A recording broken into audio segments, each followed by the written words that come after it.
Buenos días, hermanos, Dios les bendiga. Bien, tengo la bendición de este domingo de tener la oportunidad de dar el estudio acerca de la iglesia del Señor, la iglesia de Cristo. Bien, todos sabemos cuándo fue el primer sermón evangelístico que hubo después de la partida de nuestro Señor Jesucristo. ¿Cuándo fue? El día de Pentecostés. Fue el primer sermón evangelístico, o la primera prédica del Evangelio de nuestro Señor Jesucristo. ¿Quién lo dirigió? Pedro, ¿verdad? Pedro fue el que se dirigió a un grupo de judíos que en el día de Pentecostés acostumbraban ir a Jerusalén para ir al templo todos los años, y venían de diferentes lugares de lo que era el mundo conocido en esa época. Venían de Siria, venían de Antioquía, venían de Filipo, de muchos lugares donde los judíos se habían dispersado. Y en esa fecha se congregaban ellos para ir al templo en el día de Pentecostés. Era una fecha muy especial. Y en ese día especial fue la primera prédica evangelística del Evangelio de nuestro Señor Jesucristo. ¿De quién fue el que habló Pedro en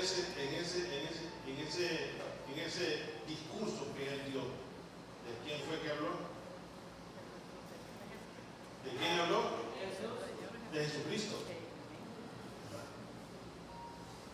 Y se dirigió a los judíos que estaban ahí y les explicó que aquel que habían crucificado había resucitado al tercer día y que Dios lo había exaltado y que no había salvación en ningún nombre, abajo y arriba de la tierra no hay ninguna salvación sino en el nombre de nuestro Señor Jesucristo. Ahí en ese momento se estaba dándole el lugar que se merece nuestro Señor Jesucristo desde ese momento y para siempre y para la eternidad. A él se le merece la honra, la gloria y la alabanza, porque por medio de él, usted y yo podemos ser llamados hijos de Dios. Cuando nuestro Señor Jesucristo murió en la cruz, dicen que hubo fenómenos extraordinarios. Dicen que se oscureció el firmamento, a pesar de que era de día. Se oscureció el firmamento. Dicen que hubo un terremoto. Y ese terremoto no fue un terremoto común. Dicen que se movieron piedras que no se deberían de haber movido. Un terremoto solo es un movimiento pequeño, pero dicen que fue un movimiento donde se desprendieron rocas grandes. Dice que se aparecieron personas que habían muerto hace mucho tiempo y aparecieron caminando por Jerusalén. Pero ocurrió un hecho muy importante, hermanos. Cuando el pueblo de Israel salió de Egipto y iba hacia la tierra prometida, dirigida por una nube de humo en el día y por un fuego en la noche, el Señor les dio un mandamiento a los judíos y les dijo que tenían que construir un tabernáculo donde se adoraría al Señor y donde iba a estar ahí el arca del pacto. Había un atrio es como un patio, luego estaba el lugar santo y luego estaba el lugar santísimo. En el lugar santo estaba el candelabro, estaba la mesa de los panes de la preposición, pero en el lugar santísimo solo estaba el arca del pacto. Y esa arca del pacto solo entraba una persona una vez al año.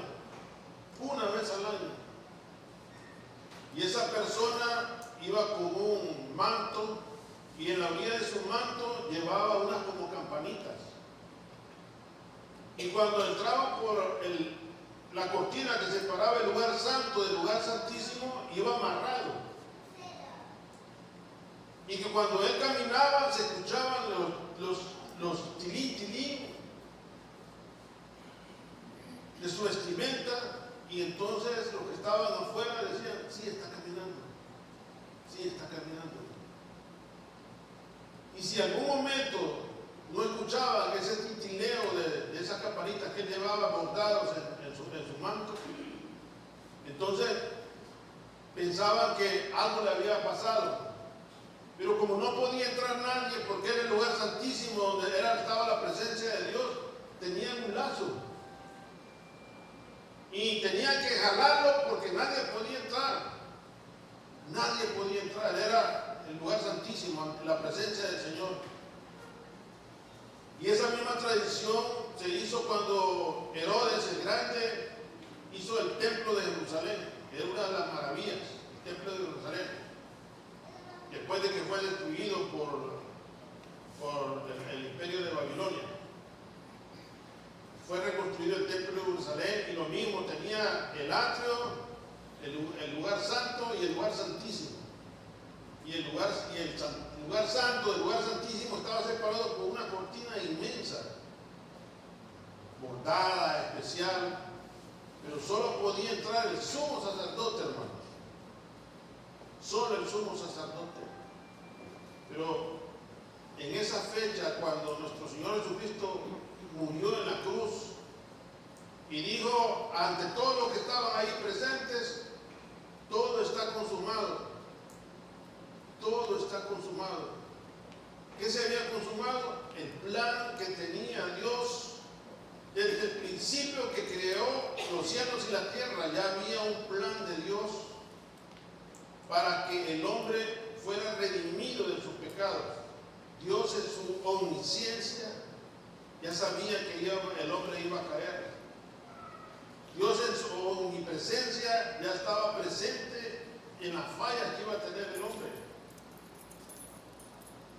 Y esa fecha, cuando muere nuestro Señor Jesucristo, es en ese momento, dijo nuestro Señor Jesucristo: todo está consumado. Se cumplió tu plan, Padre. Creaste al hombre, lo pusiste en el Edén, pecó, vino a la tierra, pecó una y otra vez y otra vez y otra vez, y no pudo llevar la ley, Señor, mi Padre. No pudo llevar la ley, fue imposible para el hombre llevar la ley. Pero yo vine, dice el Señor, no para abolirla, sino para cumplirla. Él cumplió la ley. Y cuando Él muere en la cruz, se cumple aquello que decía: este es el nuevo pacto en mi sangre y en mi carne. Un nuevo pacto.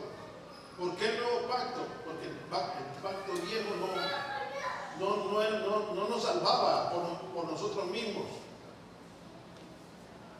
Tenía que sacrificarse un cordero todos los años para la expiación de los pecados. Pero ahí, en esa fecha en especial, cuando murió nuestro Señor Jesucristo, estaba muriendo el cordero sin mancha. Ese cordero es nuestro Señor Jesucristo. Amén. Y cuando Él muere, hermanos, volvemos a los eventos que hubo. Hubo un terremoto, se oscureció el cielo. Aunque era mediodía, se oscureció el cielo. Y lo más importante, hermanos, el velo que separaba el lugar santo del lugar santísimo, se partió desde la punta superior hasta el fondo, y se separó el velo. Era el símbolo ante la humanidad de que ya no necesitábamos un sumo sacerdote. A partir de ese momento, hermanos, ya no necesitamos ningún sumo sacerdote. Cada uno de nosotros podemos entrar ante la presencia de Dios para alabarle, para honrarle, para darle la honra y la gloria, hermanos. Y cuando estaba nuestro Señor Jesucristo en la cena de la Pascua, dijo: que no iba a volver a comer y beber esto hasta la venida del reino. ¿Y saben cuál es el reino, hermano? ¿Cuál es el reino? La iglesia. Esto que estamos viviendo aquí se llama el reino de nuestro Señor Jesucristo. Ahora mi pregunta es, si este es el reino, ¿quién es el rey? Cristo. ¿Quién es el rey? Cristo. Cristo es el rey. Por eso es que cuando estamos aquí en la congregación, en este lugar donde no es el edificio que es el templo, no es el edificio en el que habita el Señor. ¿Dónde habita? En los corazones de los que lo aman y lo obedecen. Recuerden lo que dice en Juan 14, 21. El que me ama y guarda mis mandamientos, ese tiene al Padre. Y el que tiene al Padre, me tiene a mí. Y vendremos y nos manifestaremos a Él. ¿Quiénes son los templos de nuestro Señor Jesucristo? Los que aman y guardan sus mandamientos. Y dice que Él se manifestará en ellos. ¿Estamos de acuerdo? Entonces, recapitulando. Cristo vino y trajo el reino de Dios a nosotros cuando Él murió en la cruz y resucitó con poder. Y está sentado a la diestra del Padre. Y Él dijo que alegraos que yo me vaya. Porque si yo me voy, os mandaré un consolador. Y Él les recordará todo lo que les he hablado. ¿Y quién es el consolador? El Espíritu Santo. ¿Y cómo se manifiesta entonces Dios Padre, Dios Hijo en nosotros si amamos a Cristo? ¿Cómo se manifiesta? Con el Espíritu Santo. Con el Espíritu Santo. Nosotros aquí, en este lugar, somos el reino de nuestro Señor Jesucristo, porque Él así lo ha querido. Allí en Pentecostés dijo Pedro, no hay otro nombre dado a los hombres, ni en el cielo, ni abajo, ni en la tierra, ni en ningún lugar, donde pueda haber salvación, más que en nuestro Señor Jesucristo. Le damos la gloria a Él. En esta iglesia, que no es el templo, quien se merece la honra y la gloria es Cristo. De quien venimos a hablar al frente no es de lo que somos nosotros, no es de lo que somos buenos, de lo que hacemos, ni que soy buena persona. Aquí venimos a hablar de una sola persona que se merece la honra y la gloria para hablar únicamente de Él en este púlpito, y ese se llama Cristo Jesús. De Él es el único que podemos hablar. Yo no puedo venir a hablar de mí porque no soy digno. Yo no puedo venir a hablar de otra persona que aquí, que lo otro, no, porque no es digno. Aquí en el púlpito solo se viene a hablar de Cristo Jesús porque este es el reino de Él. Dice la palabra de Dios en Deuteronomio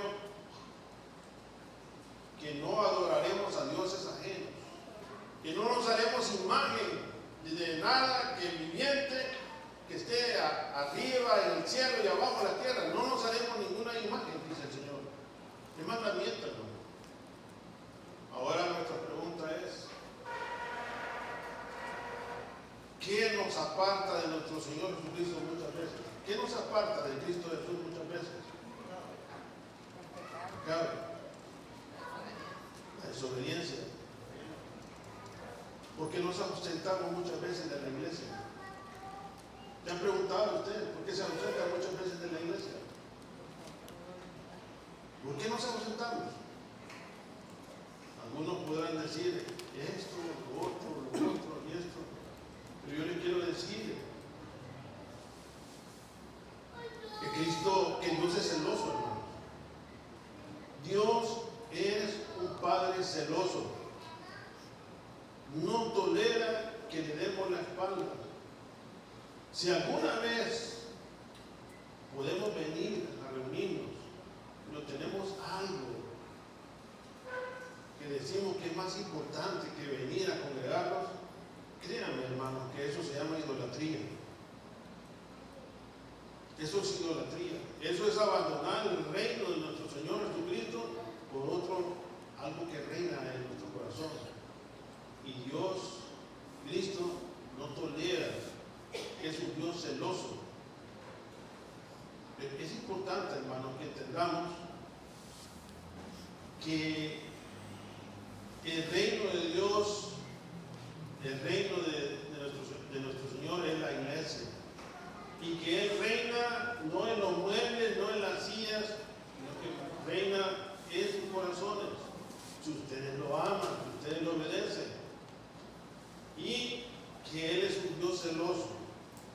Que por medio de Cristo Jesús usted puede entrar ante la presencia de Dios. Qué bueno, qué hermoso es que usted en su casa no necesita a alguien que sea intermediario entre usted y Dios.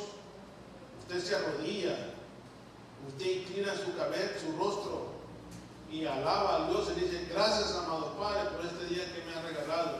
Gracias, Señor, por la salud. Gracias, Señor, por los alimentos que me han dado. Gracias, Señor, porque me han guardado del mal.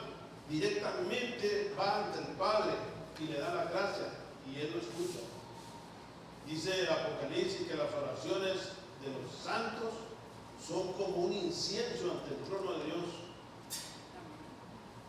Y cuando usted está orando, hermanos, sus oraciones suben como un olor fragante ante Dios. Qué bonito para un padre escuchar esas oraciones y decir: este es mi hijo. Este es mi hijo, el que te está orando, Padre. Tú me los diste y nadie me los arrebatará. Así dice el Señor. Mi Padre me los dio, dice. Mi Padre los crió y mi Padre me los dio y nadie me los arrebatará. ¿Cuántos nos sentimos seguros en las manos de Cristo? Amén. Amén, hermano. Es de gozo para nosotros saber que estamos en las manos de Cristo y que nadie nos va a arrebatar. Pase lo que pase. La vida no es fácil. Díganme, levanten la mano, ¿quién cree que la vida es moronga, como dicen en los pueblos? ¿Quién cree que la vida es moronga? Nadie, hermanos. La vida no es fácil. Pero no debemos de temer. Como le dijo Moisés a Jehová: Señor Jehová, si tú no vas adelante de mí, aquí déjame mejor.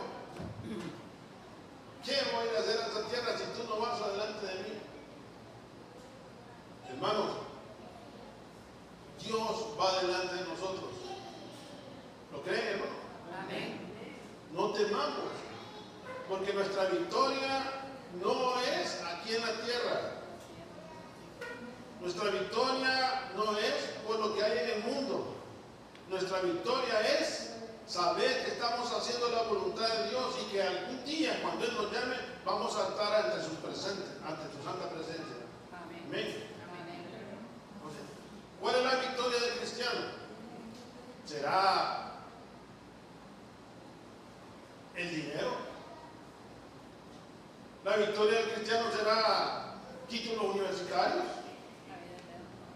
¿La victoria del cristiano será aparecer en la portada de un periódico? ¿Qué vale la victoria del cristiano? La vida eterna. Hacer la voluntad de Dios. Hacer la voluntad de Dios. Entonces, hoy vamos a hablar del dueño de este reino, de esta iglesia. Y la iglesia no es el edificio, la iglesia son ustedes, hermanos. Desde que se creó el universo y creó Dios al hombre y a la mujer, y que la pareja falló, porque algunos dicen que fue Eva la que falló. No, hermano, fue la pareja. Falló tanto Adán como Eva, y Satanás pues los engañó con el pecado más fácil con que se puede hacer pecar al hombre. El pecado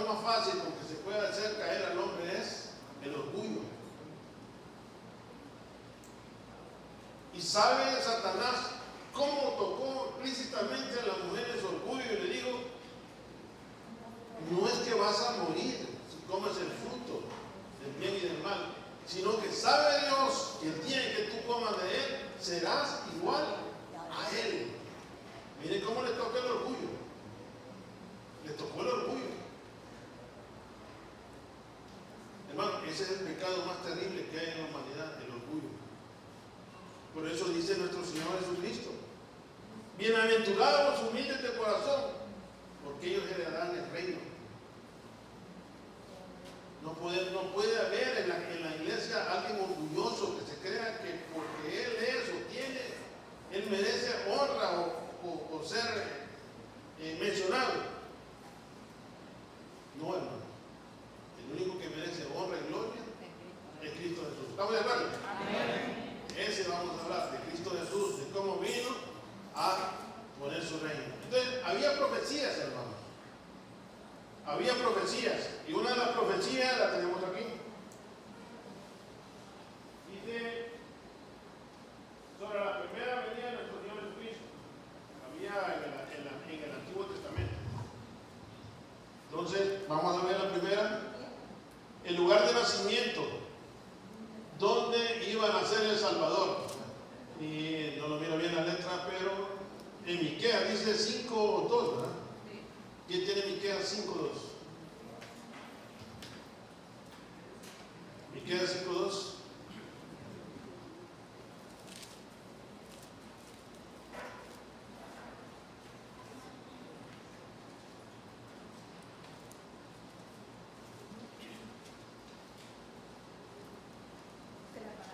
Amén. Pero tú, Belén, Éfrata, pequeña para estar entre las familias de Judá, de ti me saldrá el que será Señor en Israel, y sus salidas son desde el principio, desde los días de la eternidad. Amén. Dice que Miqueas, un profeta que vivió no 10 años ni 20 años, no, vivió siglos antes de que naciera nuestro Señor Jesucristo. Él dice que de Belén iba a nacer el Rey de Reyes y el Señor de Señores. Y qué interesante, hermanos. Estaba viviendo nuestro Señor Jesucristo, estaba viviendo María y José, no en Belén, hermanos. Ellos habían nacido en Belén. Pero por esas razones de la vida ya no vivían en Belén, sino que estaban viviendo en otro lugar que no era Belén. ¿Cuántos son de San Pedro Sula? Nacidos aquí en San Pedro, levanten la mano. Bueno, casi todo como de cada 10, 8 no somos de aquí de San Pedro. Bueno, somos de afuera. De fuera de Puerto Cortés, ¿verdad? Sabemos de Tegucigalpa, sabemos de allá por Guacorán, del sur, ¿verdad? De Blancho, de Santa Bárbara. Bueno, entonces resulta que José y María no vivían en Belén, pero viene un emperador que se llama César Augusto. Les voy a contar un poco de historia. César Augusto, era que fue el emperador hasta más o menos el año 16 después de nuestro Señor Jesucristo. Y ese emperador dijo que él quería saber cuántas personas habitaban en el Imperio Romano. Entonces le dijo: cada uno de ustedes tiene que ir a hacer, los vamos a censar, pero no los vamos a censar en el lugar que están, tienen que ir a su lugar de nacimiento. Es decir, todos los que son de Tegucigalpa se me van para Tegucigalpa, allá los voy a censar. Todos los que son de Guascorán se me van para Guascorán, allá los voy a censar. Todos los que son Pateplumas se me van para allá, porque allá los voy a censar. Así dijo el emperador. Y como José y María habían nacido en Belén, se tenían que ir a Belén. Y qué casualidad que cuando lleguen a Belén, María da a luz y da a luz al Hijo de Dios. Y qué hermoso, hermanos, que no nació en un palacio, no nació en una cuna de oro, no nació rodeado de sirvientes, no nació con una partera, sino que nació en un pesebre, hermanos. Un pesebre donde se le pone paja para que coman los animalitos en un establo. Porque no había hospedaje, porque todos los hospedajes estaban llenos, porque todo el mundo iba a censarse a Belén, lo que había nacido. Y ahí, hermanos, en ese lugar, en ese pesebre, en ese lugar donde vivían animalitos, ahí nace el Rey de Reyes, nuestro Señor Jesucristo, el dueño de esta iglesia, el dueño del universo. Todo fue creado por Él, para Él y por medio de Él. Ahí nació nuestro Señor Jesucristo, en lo más humilde, para mostrarnos que la humildad es uno de los atributos de Dios más grande que puede haber y que debemos de imitarlo, la humildad. ¿Cuántos somos humildes en el Señor? Amén. Esa es la humildad, hermano. Saber que aunque tengamos algo, eso no nos pone por sobre los demás, sino que el único que se merece lo demás, la honra y la gloria, se llama Cristo. Entonces, ahí en ese pesebre es donde nace nuestro Señor Jesucristo. Se cumple una profecía dada por Miqueas, no como la que da, no sé si han oído ustedes hablar de una profetisa, entre comillas, ¿verdad? Se llama Noemi se llama una profetisa, que dice, en este año 2027, dice, va a morir una persona prominente, que ocupa un cargo muy grande en el mundo. ¿Quién? A saber, pero una persona va a morir. Y cuando muere alguien que, allá está el presidente de allá, murió, dice, sí se cumplió la profecía, dice. No, hermano. Casi 500 años antes, Miqueas dijo, en Belén, Epafra va a nacer el Rey de Reyes. Y ahí se cumplió esa profecía. ¿Por qué? Porque era una profecía dada por el Espíritu Santo del Señor. Era una profecía de Dios y se cumplió. Amén. Vamos viendo cómo el reino de Dios se va cumpliendo, hermanos. O sea que hace más de 500 años, alguien profetizó que ahí iba a nacer nuestro rey y que nosotros íbamos a estar hoy, en esta fecha, 3 de abril del 2026, hablando de Él, dándole la honra y la gloria a Cristo Jesús, porque solo Él se la merece. Alguien ya sabía, Dios ya sabía que iba a ocurrir esto. Vamos a ver otra profecía. Nacimiento virginal. Dice Isaías 7:14. ¿Quién me lee Isaías 7:14? Nacimiento virginal, hermanos. Isaías 7:14.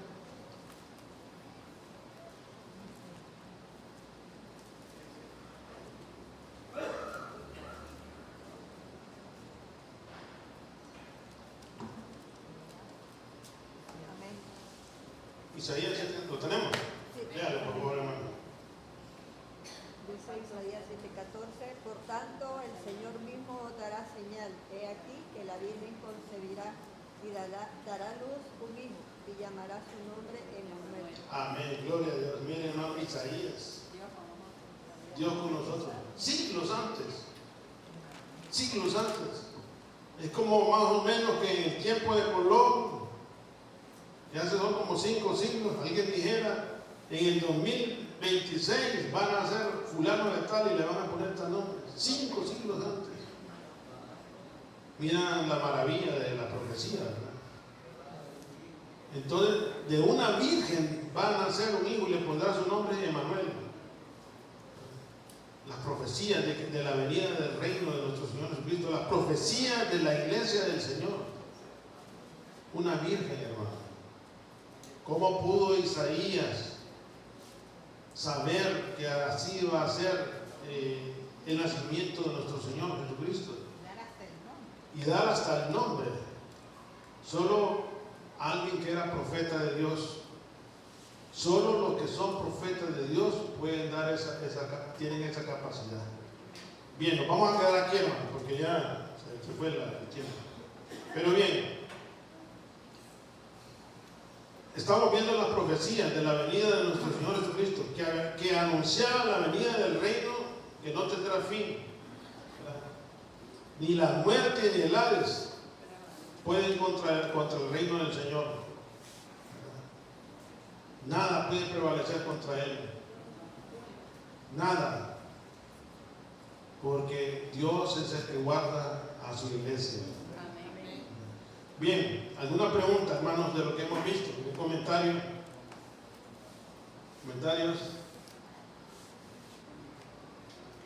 ¿O quedaron totalmente confundidos? ¿O totalmente claros? Bueno, me voy por lo que quedaron completamente claros, ¿verdad? Para alegría de mí. ¿Estamos claros, verdad? Vaya, pues está bien. Pero no con la red clara, ¿verdad?